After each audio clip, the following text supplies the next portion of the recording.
Hey, it's actually afternoon on Wednesday, August 5th. Good to talk to you today. Continuing and looking at Psalm 25 for our focus. And this is an unusual thought, especially in the Old Testament. What the focus of the psalm here is, this third petition we've been talking about. It's going to be delved into in verses 11 through 14 of the psalm. The goal here is the focus is to petition God so that the psalmist, David, and by extension, you and me, to enjoy the warmth of God's compassion. To enjoy the warmth of God's compassion. Yes, we're talking about something that is an experiential warmth, where we know the love of God in a way that it warms us and strengthens us. This is how we build emotions that are solid. Emotions that are not built upon the love of God and trust in God and His truth are shaky emotions and will work against us.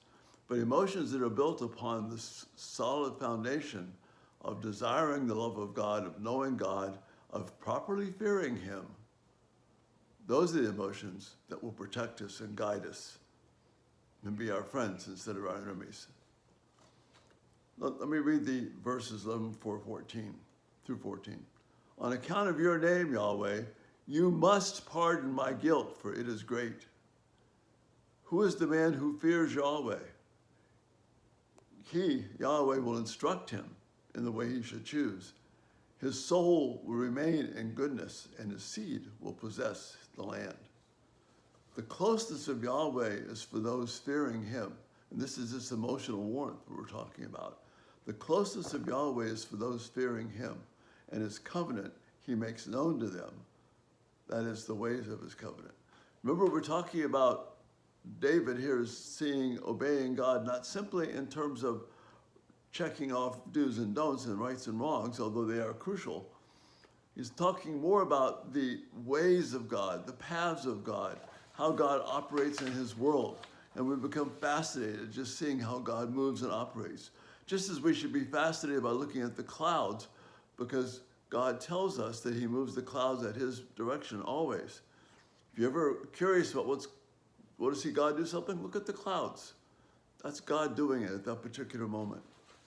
So we want to know and enjoy the pathways of God, the ways of God, and that will enhance our ability to obey God and give us more reason to buy into what's right and what's wrong.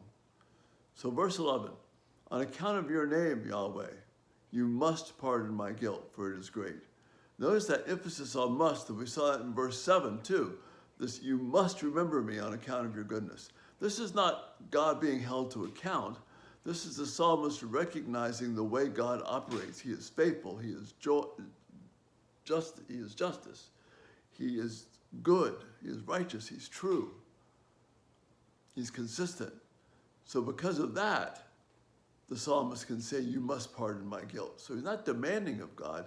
He's saying and acting in accordance with who you are to do this. Remember, verse 7 says, don't remember the sins of my youth or my rebellion.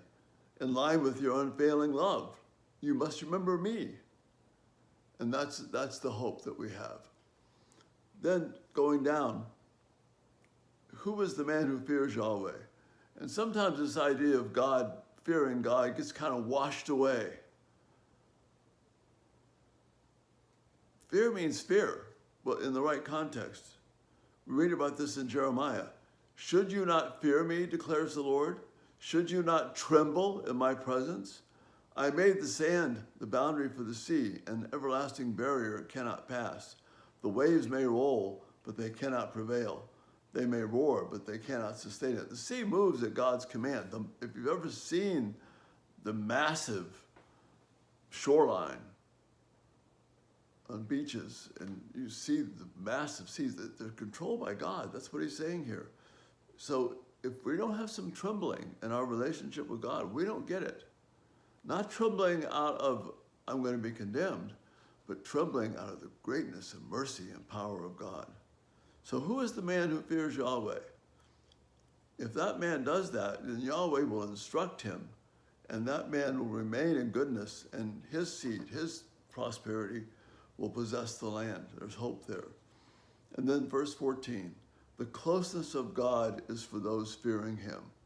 God is intimately close when we are intimate with him and we understand God's power, and yes, we tremble.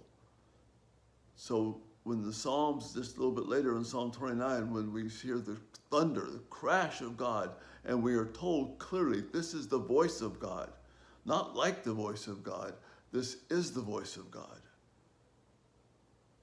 That should bring us up short in the right way. So the closeness of God, of Yahweh, is for those fearing him, and his covenant he makes known to them. In other words, the ways of his covenant, the beauty of his covenant, how God operates in his world. So you see, we have this beautiful package here. God desires us to be warmly, closely related to him. Nothing cold here. So much for the Old Testament thought that God is just a God of justice and a God of distance. David is praying for God to be close to him. Why is he praying? Because David knows he's in trouble because he sins. And he knows he has no hope but God. So think about that for today. This beautiful request that we would enjoy the warmth of God's compassion and the healing that brings to us. Give me some feedback on it, and we'll continue talking about it. But this is just wonderful things for us to embrace this day. You have a great day, and we'll be back tonight. Lord bless. Bye-bye.